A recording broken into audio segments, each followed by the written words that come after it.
नमस्कार दोस्तों, मैं अंकुर उपाध्याय स्वागत करता हूं आप सभी का एक बार फिर से अपनी नई वीडियो में। दोस्तों यहाँ पे आप सभी के साथ 5 स्टॉक्स के बारे में बात करने जा रहा हूं जिनमें आज हमने एक भयंकर सेल ऑफ देखा है। एक्चुअली में 5 के आज कहानी पूरे बाजार की है। ये तो नाम के लिए 5 स्टॉक हैं जो मैं आपके साथ डिस्कस कर रहा हूँ। दोस्तों मैं आपको एक चीज बताना चाहूंगा, मेरे पास ना फंड नहीं है, मैं क्लियर कट बता रहा हूँ आपको, बट मेरे को अपॉर्चुनिटी इतनी सारी दिख रही है इस बाजार में, मतलब गोल्डन अपॉर्चुनिटी टाइप दिख रही है। ऐसा लग रहा है कि ये भाव मेरे को दोबारा मिलेगा नहीं, कहीं से पैसा आ जाए मैं लगा दूं। ये लाइन मैं इसलिए बोल रहा हूं, अगर आपको लग रहा है कि ये बाजार बेचकर चले जाओ, कुछ भी नहीं है इस बाजार में, तो मैं आपको अपना व्यू बताना चाह रहा हूं कि मेरा व्यू क्या बन रहा है। यही वो बाजार है जहां बहुत कुछ है। ठीक है, मैं एक एग्जांपल और देता हूं। इस समय अगर आप एक मार्केट में एक ऐसे व्यक्ति से बात करो जो पैसा लगाता है, ज्यादा समय नहीं हुआ, नया नया है, मिच्योर होगा तो शायद सही जवाब दे जाए, बट अनमिच्योर होगा तो क्या करेगा कि नहीं दे पाएगा सही जवाब, जहां तक मुझे लगता है। उससे बोलो कि भाई आपको ना शेयर खरीदना है या फिर निफ्टी का ईटीएफ खरीदना है, वो कहेगा बेकार है। तो उससे कहो सोना चांदी खरीदना है, वो तैयार हो जाएगा। ये आपको दिख रहा है कि इन्वेस्टमेंट का जो सबसे पहला अट्रैक्टिव तरीका होता है वो ये होता है, जो चल रहा है, जो हो रहा है उसे फॉलो कर लो। ठीक है, इसे कहते हैं भेड़ चाल, जो बाजार में ज्यादा समय काम नहीं करती है। तो कहना मैं क्या चाहता हूं कि बंदा निवेश अब भी करना चाहेगा, लेकिन करेगा कहां पे? जहां पे भाग रहा है, जहां तेजी है, जो ऑलरेडी भाग चुका है बहुत। कितना भागेगा नहीं पता है हमें, लेकिन भागा तो बहुत है। लेकिन स्टॉक्स जो ऐसे क्रैश सिचुएशन में पड़े हैं, बिल्कुल कौड़ी के भाव मिल रहे हैं, वो खरीदने में डरेगा। क्यों?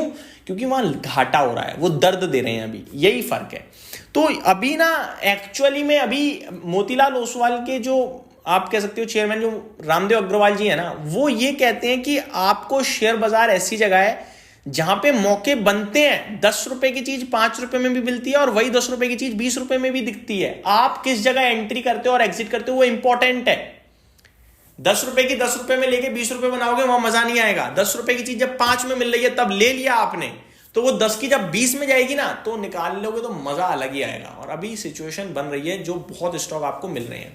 अब जहां अपॉर्चुनिटी क्रिएट हो रही है उसके बारे में तो मैं वीकेंड पे ही डिस्कस करूंगा आपके साथ, अगर तब तक रही तो रहेंगी, डेफिनेटली रहेंगी। अभी मैं कुछ स्टॉक्स को डिस्कस करना चाहूंगा आप सभी के साथ जहां पे हमने करेक्शन देखी अच्छी खासी।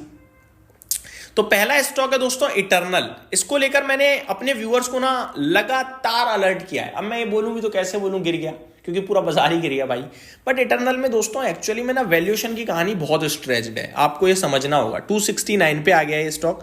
2,60,000 करोड़ का मार्केट कैप है इस कंपनी का, 368 का हाई है। बड़े लंबे समय से अब ये ना चलता नहीं है, कंसोलिडेशन में रहता है, अब चलता नहीं है। मेरा मानना है कि ये स्टॉक जो गिर रहा है ना, थोड़ा बहुत और गिरने चाहिए।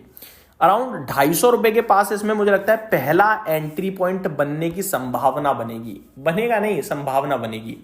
और अगर वहां पे हमें लगा कुछ अच्छा तो फिर देखेंगे, सोचेंगे, बट अभी तो नहीं। ठीक है, दूसरा स्टॉक है जियो फाइनेंशियल सर्विसेज।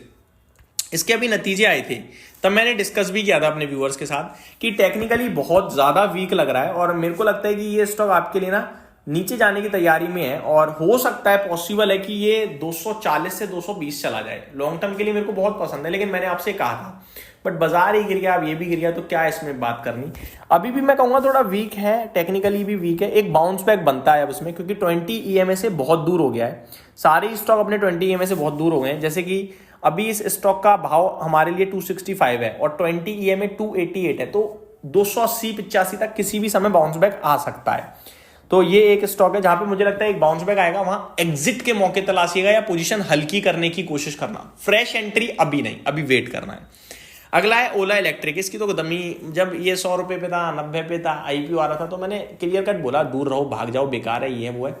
लोगों ने ट्रोल कर दिया, 150 हो गया था ये, कि भैया ये तो भारत की अकेली इलेक्ट्रिक व्हीकल कंपनी है 2 व्हीलर में, इसे कैसे छोड़ सकते हैं। देश ही आगे, फ्यूचर है, फ्यूचर है, फ्यूचर है, फ्यूचर ओरिएंटेड बिजनेस। मैंने ठीक भाई। आज वही इन्वेस्टर 32 रुपए पे ओला इलेक्ट्रिक को कोस रहे हैं, लेकिन अभी मेरा कॉन्ट्रा है भाई। खरीदने के लिए नहीं बोलूंगा, मेरा सिंपल लॉजिक ये बनना है। गीगा फैक्ट्री रन करने वाली कंपनी, 2 व्हीलर में अभी भी नाम तो है, बेशक मार्केट शेयर बहुत घट गया है, बट नाम तो है ओला इलेक्ट्रिक का, और सर्विस कोशिश कर रही है कंपनी अच्छा करने की। तो फिर ये 14,000 करोड़ के मार्केट कैप पे खराब नहीं है। जो कंपनी पूरे अक्रॉस इंडिया और एक्सपोर्ट ओरिएंटेड है, वो 14,000 करोड़ के मार्केट कैप पे खराब नहीं है, बट खरीदनी नहीं है, लेकिन जिनके पास है वो बेच कर ना भागें। गिरावट की बात करें तो एक तो बाजार ऊपर से मैनेजमेंट का रेजिग्नेशन वो बिल्कुल अच्छा नहीं लग रहा मार्केट को, यही 2 कारण मुझे दिख रहे हैं। अगला स्टॉक है तेजस नेटवर्क। आपको याद होगा ये 500 रुपए पे था, इसके नतीजे आए थे भी थोड़े दिन पहले। मैंने आपसे कहा था कि इसे तो मतलब आप भूल जाओ क्या कर रही है कंपनी, तो कंपनी डेड टाइप दिख रही है, छोड़ दोगे तो फायदे में रहोगे। अब हो गया 328 रुपए, ऊपर 1500 रुपए का हाई है दोस्तों इस कंपनी का, और 52 वीक हाई है 1150 का। इस कंपनी में मैं अभी भी कहूंगा कुछ ना करें, क्योंकि इस कंपनी के नतीजे बेहद बेकार थे, फाइनेंशियल ही डैमेज हो गए। तो मैंने आपसे कहा कि अवॉइड करें, दूर रहें, बेकार है, और वही स्टांस मेरा अभी भी बरकरार है। कभी कभार क्या होता है, हमें लगता है यार 1500 की 300 में मिल रही है, ले लो, आपको चीज समझनी पड़ेगी भाई। अगला स्टॉक है इंडियन एनर्जी एक्सचेंज। खबर आई है दोस्तों एक, आज ये 130 हो गया है। एप्टेल कह रहा है CERC कपलिंग लागू करने से पहले रेगुलेशन बनाने पड़ेंगे, विदाउट रेगुलेशन मार्केट कपलिंग लागू नहीं होगा। ये देखा जाए तो इन कंपनी के लिए पॉजिटिव थी, लेकिन शेयर नहीं बढ़ा।